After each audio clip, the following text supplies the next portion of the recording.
Hello, everybody. Welcome back to The Honest Budget. I'm your honest budgeter, and I've got to be honest, guys. I'm actually really happy with what I've been able to pull off this year. I've been able to save a lot and really kind of move things around to meet some pretty big goals. So next year, I'm definitely going to be setting some even bigger goals. So stay tuned for that. But today we are stuffing the second week of December. So I am still kind of overstuffing because I will be missing out on a week of income. So let's see what I can make happen.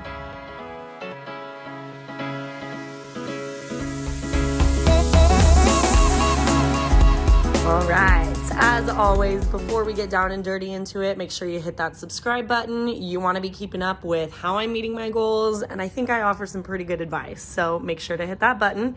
Also, stay tuned to the end of the video because I will be kind of giving you a little fun financial fact of the week, tip, whatever you want to call it, but stay tuned for that. So let's see what I have for my budget this week. So for my paycheck, I got $1,095.13. I have $172 in cash. So that gives us a total of $1,267.13. I don't have anything to contribute to debt this week, which is nice. So we still have that $1,267. Going over here to my recurring bills, we are overstuffing a little bit because I will be missing out on that week of income, like I said. And then I do have a pretty good buffer for this week. So this is what we'll be working with is $372. Now I don't have all of that cash on me, so I will be electronically stuffing a couple of the envelopes, but we at least have some of this cash that we can work with. So let's get into the first binder here. First envelope we will be stuffing today is Mr. Aspen. He's getting $20. So we now have $150, $170, $190, $210, $230, $250. I will be purchasing his flea and heartworm medication here soon, so it's probably going to be coming out of that fund there. Stuffing me stuff today, we have $20 going in, so I have $100, $20, $40, $60. This will probably just be going towards the next time that I do my nails. I might pull a little bit out of this for my hair appointment, but we shall see. Okay, and this envelope also, do I have a point where, I know I had this problem last week where I wasn't able to stuff this envelope. Where did my little thing go even? I don't even remember this really breaking. So now this one is completely sealed for me. So we're actually gonna skip this one, I guess.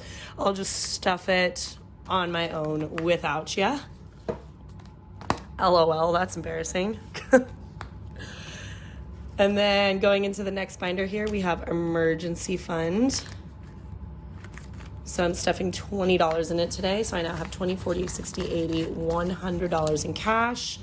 Plus I have a really good amount in the bank. I'm honestly not sure where we're at this point. I'm just still slowly building it up because I did reach a good level. So I just want to kind of keep it in the forefront of my mind and not completely neglect it. I'm not stuffing this one. I'm just making it look prettier because I'm a little neurotic. Card today is going to be getting $40. This envelope, sorry, I am a mess because all of my envelopes seem to be broken and I know I can get into this one from the side. There we go. But with my car envelope, I always stuff my 10s that I get. So we're getting $40 in there today. And we have 20, 40, 50, 60, 70, 80, 90, 100, 110. Plus I have about, I think, 5,500 saved. So we're slowly making our way up.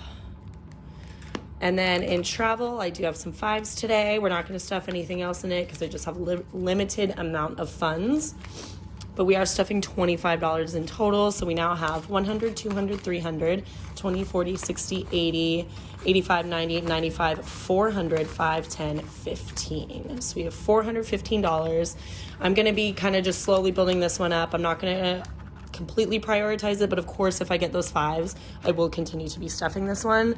But I do just have some other priorities at the moment. Last year, I felt like I, prioritized travel a little bit more. So this year I'm just kind of gonna keep it a little bit in the back. Okay, so today in my extra envelope, we're actually only gonna be physically stuffing one. This is my retirement envelope, so I'm gonna be electronically transferring $50 in there. So I will be doing that on my own, on my bank account, whatever. I don't have any bills to be able to physically stuff that, so I'm just going to keep it like recorded into my notes app or something. I have everything recorded on my notes app as far as what account has what. So even if I don't have the complete accurate amounts in here because I just don't have the fake bills that can represent it, then I at least know where everything is as well. So in restaurants today, I'm adding $40. The reason that I am prioritizing this one, even though I do have other priorities, is just because I know that when I go home, there's one specific restaurant that I absolutely love to go to, and I am 100% going to be spending all of this money at that restaurant.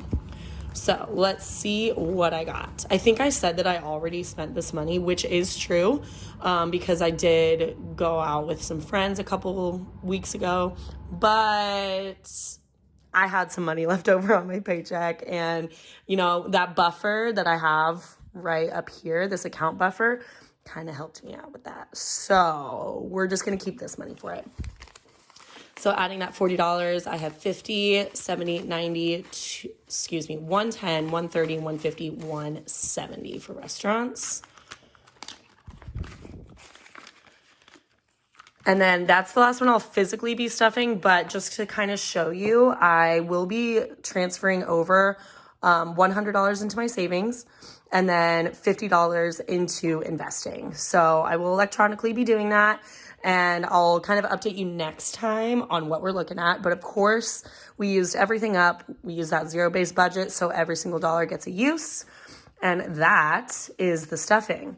Now, I did promise you a nice little financial fun fact, so let's move on to that.